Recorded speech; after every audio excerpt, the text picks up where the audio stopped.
Timea is one of our students. She is studying in California. The dad of Timea is here today. Gabor Steingart is not just here as an Epro 360 dad, as a parent, but also as somebody who served as the White House correspondent in the last 2 years of George W. Bush and the first 2 years of Obama. Gabor is also here as the former editor-in-chief from Handelsblatt, and through his career as a journalist, he has seen and spoken to leaders and interviewed people from the likes of Angela Merkel, Bill Gates, Vladimir Putin, Hillary Clinton. Gabor knows what leaders sound like. Gabor knows what they feel like. And Alex is here today to distill what makes a leader great. This talk, I'm really excited to be in this room today. I think this is a tremendous benefit for everybody here. I'm so excited to what's going to come out of it when we talk about leadership gone right versus leadership gone wrong. Give a big hand of applause for Gabor Steingart.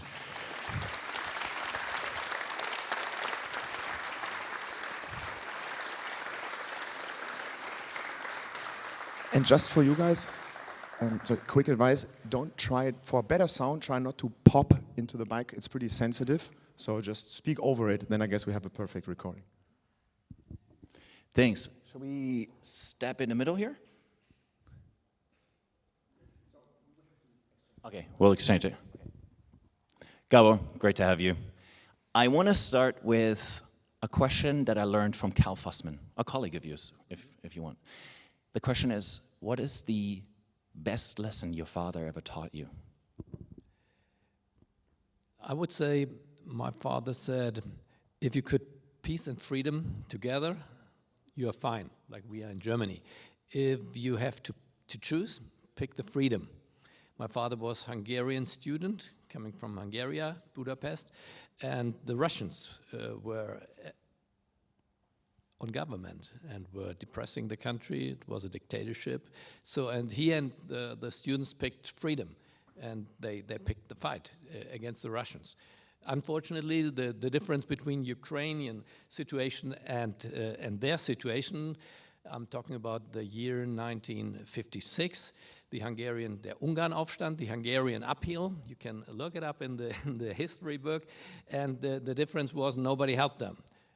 No weapons from the US, from Germany, really nobody, so they lost this battle.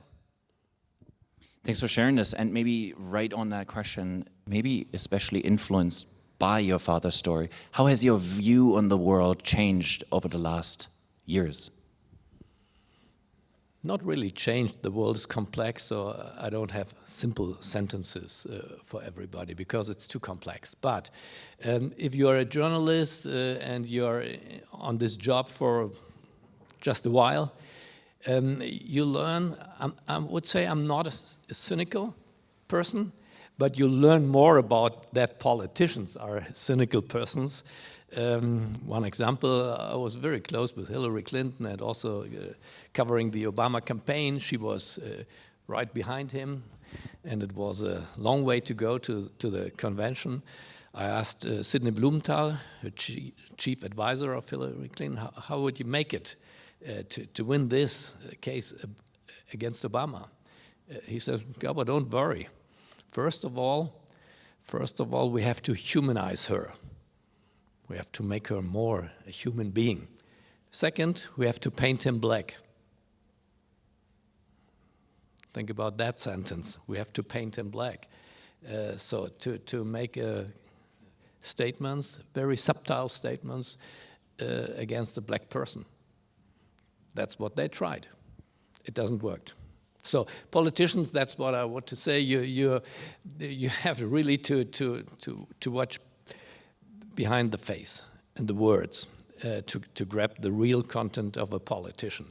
It's at the beginning, if you're more idealistic, you believe what you see, but what you see is not what you get. Thanks for sharing that. Maybe I'm just going to step ahead here. That's a great lesson for everyone to take away as you go into a different world, right? It's not, what you see is not what you get often, right? To be cautious.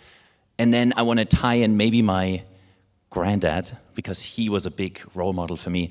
My granddad always said, be joyfully diligent.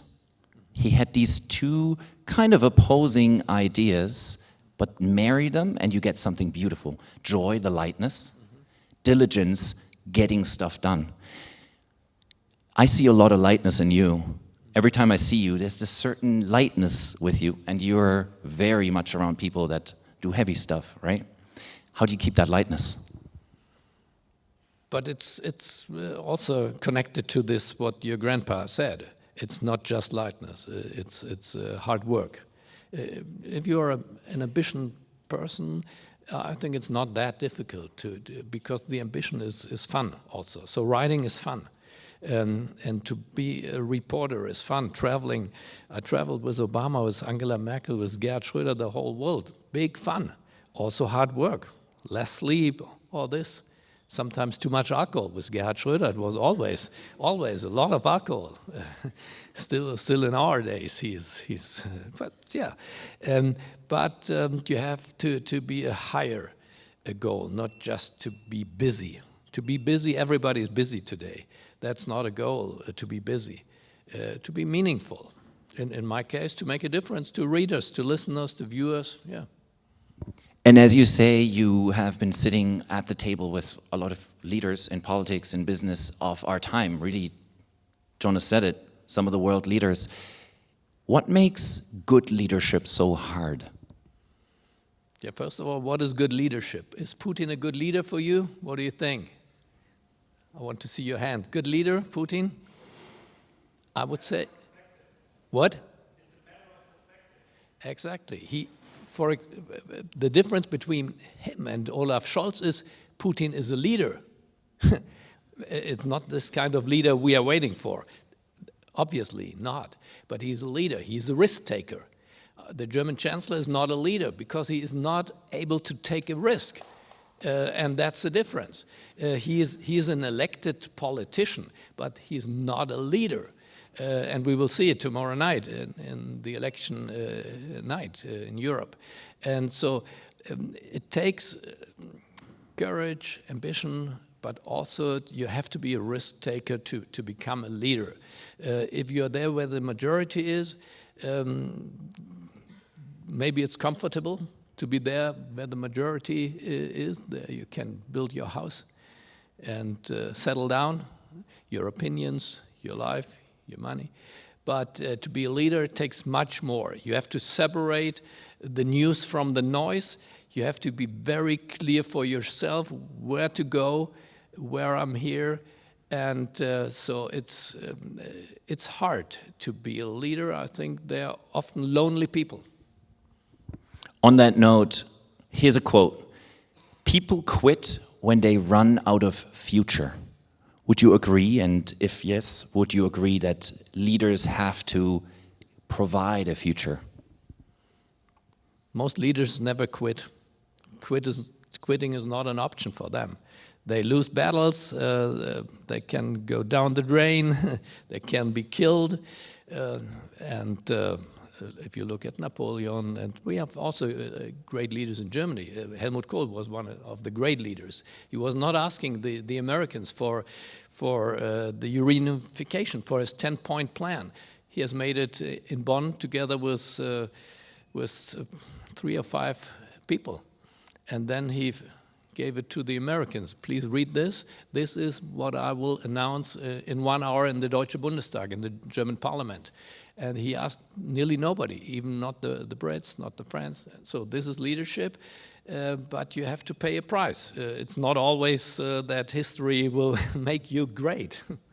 It is taking risks after all, right? So maybe as a last question, is there something that you got inspired by, that either it's your own idea or something somebody told you that you would love for young people that go out into the world to know? A statement, maybe a piece of information, a piece of insight.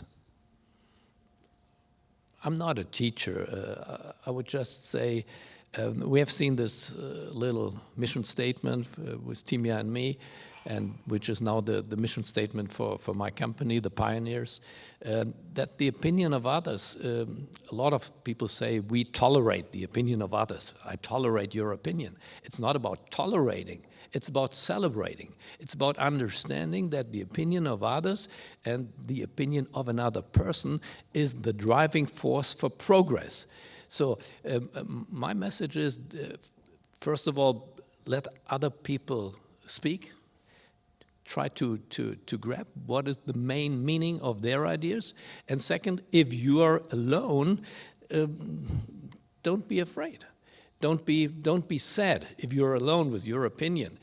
There always progress comes from people who are at the beginning very alone. Remember the day when maybe a person in Germany said, horse riding is nice, but it's not fast enough. We have to invent. I have something in my garage. It's called a car.